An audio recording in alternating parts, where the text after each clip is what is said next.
Process work. Close up. He releases. What he does. Hey, busy. They sent me my costume, but it was the wrong size and the wrong gender.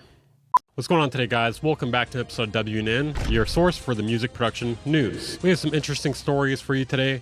We got FL Studio 21.2, again, Amnesia. I don't know how many times I'm going to talk about this thing. We've also got a new feature update for the MPC, as well as Hank Schrader's mixing plugin. In our first story, we're going to breeze through this FL Studio 21.2 update. Just going to go through it really quickly because I've talked about it in the past, maybe twice. Once again, great day to be an FL Studio owner and a bad day to be most other DAW owners. With this new update FL Studio, you get a stem separation feature, FL Cloud, which has royalty-free loops, samples, and artist packs, unlimited AI-powered mastering, and music distribution to major streaming platforms via DistroKid. I don't remember that being in here the last time we talked about it. FL Studio is really getting their mileage of marketing out of this, which they're probably owed it because they don't charge for updates like this.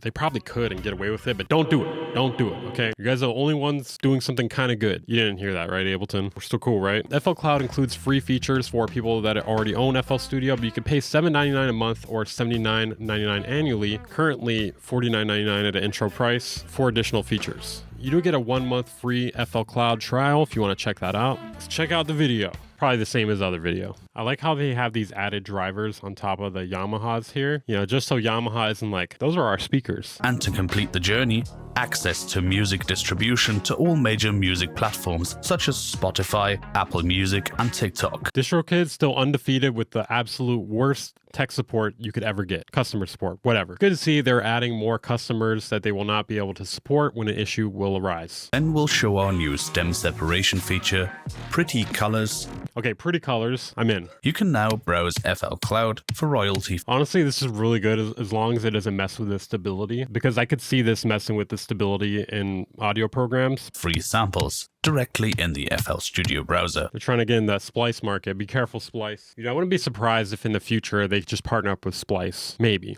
I don't know. Man, if you keep this up, FL Studio,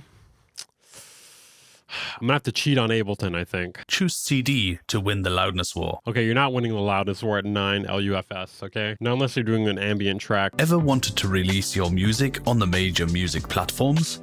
Now you can. Yes, I've always wanted to do that. Thank you for allowing me an option on how to do that. Kid enables you to release and monetize your music on all major music streaming platforms, including Spotify, Apple. Dude, Baritone's got some heat. Holy shit.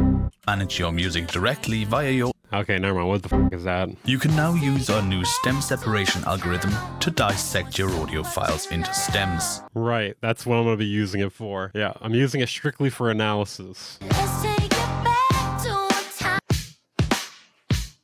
Pretty clean, but obviously I've said this like a million times already. You know, it depends on the song, obviously.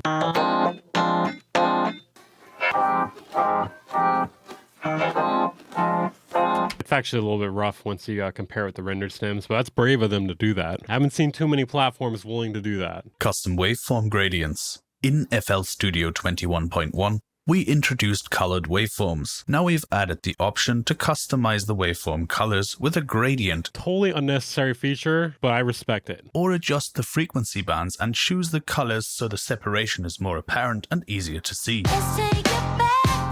I take that back. Not completely useless. That actually has some value there. Bad Gear is going to be all over this one. Dude, let him cook. Baritone's going crazy. Honestly, I wish more DAWs would do the same thing, but I seriously doubt they will, especially with the way the market has been going lately. I really think that is the future. That is what customers want, and they are giving people what they want. You know, the stem separation, it's whatever, but it's just the fact that they will give you all this stuff for free with an update. In our next story here, we have a new plugin from On Beats. Listen. This is a PG channel, okay? $31 called Ghosts. It comes with 186 factor presets. That's good it has that. I want to know how many factory presets it has, though. 10 MIDI files? Holy from the outside looking in here, it looks to be like a Rompler where you mix together two different signals. If I had to guess, probably something you would make with one of those VST makers. It comes with sound design features such as filter, ADSR, fine-tune, convolution reverbs, and more. That is some serious sound design power. Okay, let's hear some of the music made with it.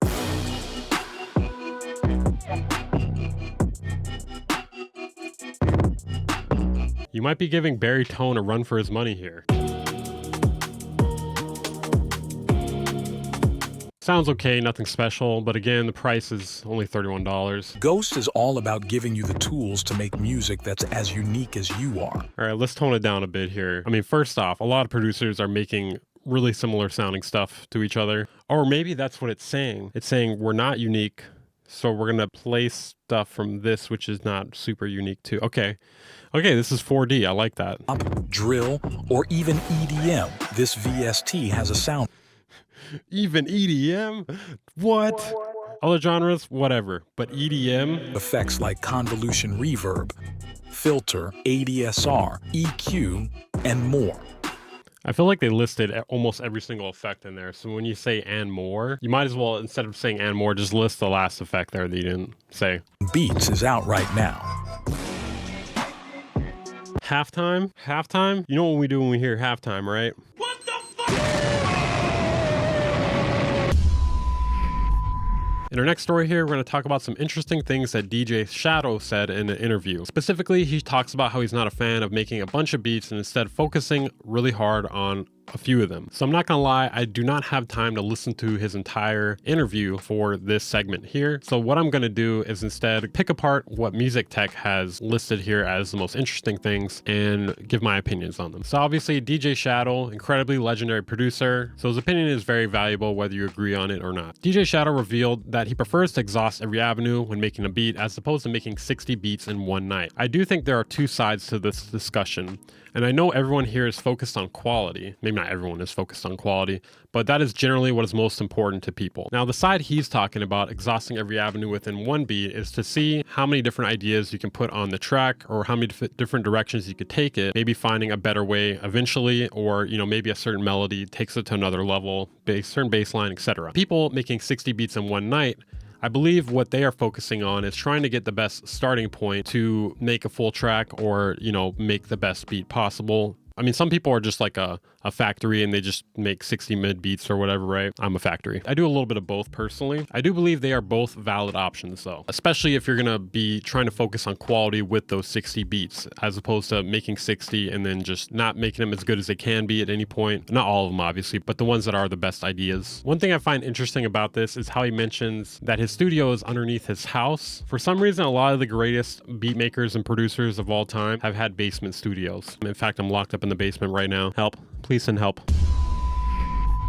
Akai has released a new update for the MPCs. Seems like a pretty simple update here. They got some new plugin effects, the Air Chorus, the Air Multitap Delay, the Air Expander, Air Spectral, Air Vintage Filter. The Air Spectral plugin only works for the MPC desktop software. They've included some stability fixes for the Jura, the MPC One Plus. They've added new GUIs for the Air plugin effects. In our next story, we have a plugin from the one, the only, Hank SCHRADER, back from the dead. This is a plugin from Acoustica Audio named Opal Comp. So obviously, it's not really Hank SCHRADER as much as I would like it to be. It is intended to have the compression expertise of John Oram. They talk about merging two technologies for superior results, aiming to deliver the essence of the precision compressors and limiters that are manufactured in England, and it enhances them through Acoustica's Hyper 3 technology.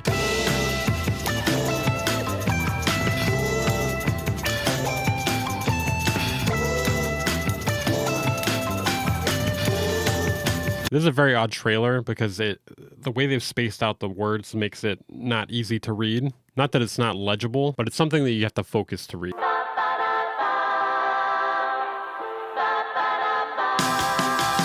Okay, this video is kind of funny because it seems like they're just spamming different stock images and effects to just try to keep you stimulated.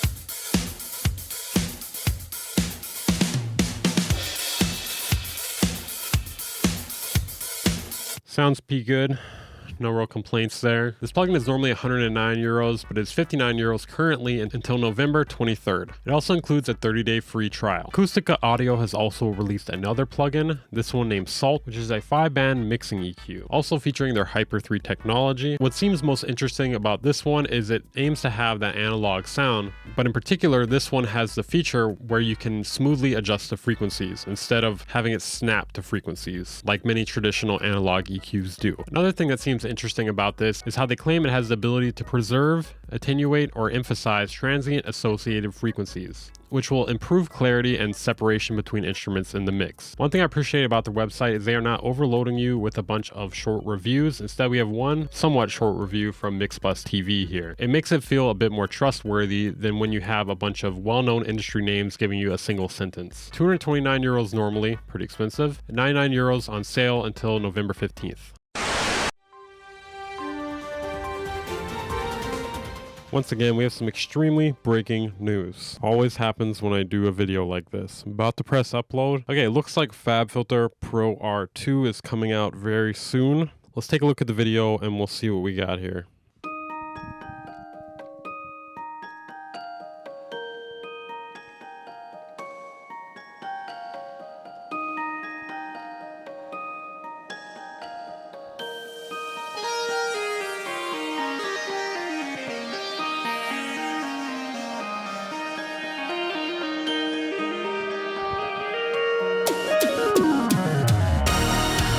So I'm a little bit worried here because I have a feeling that they're not going to be adding too much.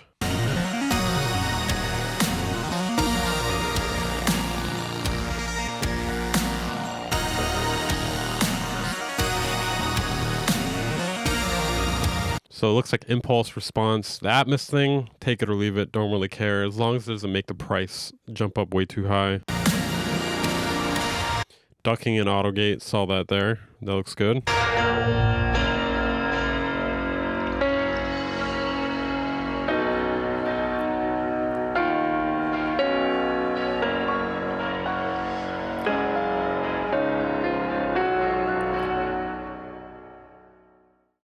Reverb sounds great, obviously. This has me a little bit concerned. There's a few good tools here. It's not a lot for an upgrade. I'm really hoping this is not too expensive. I feel like the whole Atmos immersive thing is something that people are going to charge a lot for, at least from what we've seen so far. So it's a little bit on the concerning side here if you're looking to upgrade. The ducking, the auto gate, that's cool. I'm not really sure. I'm not sure how to feel about this. New vintage and plate algorithms. I guess that's pretty nice. And the impulse response support is actually a pretty nice thing. One thing I've been concerned about lately with music software is I feel like there's not a lot of places left to go. And I feel like that's part of the reason we haven't seen too many new Fabfilter products. There's very limited space for upgrades at this point. They've basically given us everything that's left on the table. So I don't know what Fabfilter R3 is going to look like unless there's some new technology at that point. A few other stories I wanted to cover here. Many have speculated on a Daft Punk return, however this is a rumor, not true. So apparently people were thinking they were going to return at 2024 Paris Olympics. So a representative for the band told Rolling Stones that this is not true.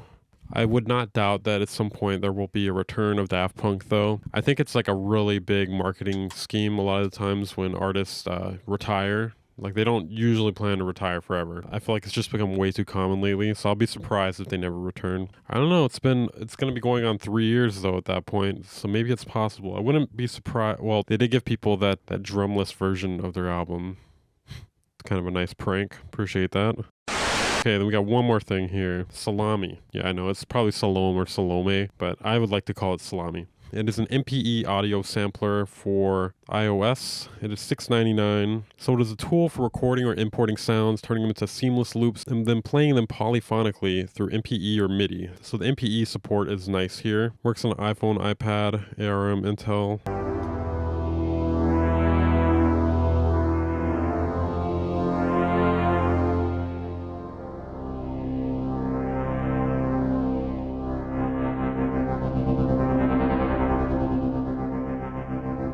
That's unheard of, turning a sample into a playable instrument. What? So this is something you could definitely do already, but I'm not sure to what extent you could do it on an iPad before this.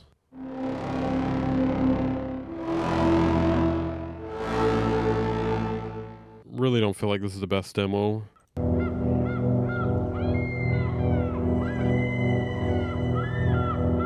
Sounds like you got a kid dying in the background there. Not super into that. I mean, obviously it's a bird. Birds dying, it's not as funny though. Channel is sponsored by PETA, okay? Okay guys, that is it for this episode of WNN. What was your favorite part? If you press the like button on this video, I don't know. I got nothing. If you enjoyed this video, consider checking out one of my most recent videos where I talk about how Spotify is destroying the income for lower tier independent artists. I will link it at the end here. If you want to support the channel, consider joining my Patreon and become a channel member. I'll see you guys next.